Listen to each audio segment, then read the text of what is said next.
வந்து இப்போ பிச்சோ சொன்ன கதைக்கு இந்த வாழ்க்கையில் ஏற்பட்ட அனுபவத்தை சொல்கிறேன். இது வந்து போரால் ஏற்பட்ட அனுபவம். நான் வந்து 15 வயசில் இருக்கும்போது என்னை செஞ்சேரி பிடிச்சிட்டு போனாங்க. பிடிச்சிட்டு போய் பயிற்சி தந்தாங்க. பயிற்சியில் வந்து என்னை விட பெரியாக்கள்லாம் கூட இருந்தாங்க. கூட வந்து ஒரு 30 வயசுக்கு உட்பட்டாக்கள். எனக்கு 15 வயசு, நான் தான் அதுக்கு சின்ன ஆள். பயிற்சியில் பெஸ்ட்டாக நான் தான் அதுக்கு இருந்தது. இப்போ எனக்கு கீழே ஒரு 10 பேரை தந்தாங்க பொறுப்பாக. ஆனால் அவங்க எல்லாம் என்னோட பெரியாங்க. அந்த டைம் வந்து மாமி வந்து கிவிர் அடித்தான். நான் என் இடத்துக்கு அடித்தப்போ நான் ஓடலை அவங்கள விட்டுட்டு. என்ன சொன்னால் 10 பேரும் என்ன நம்பி நிற்கிறாங்க.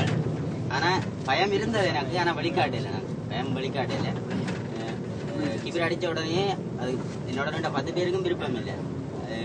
அதில் இணையணும்னு சொல்லி விருப்பம் இல்லை.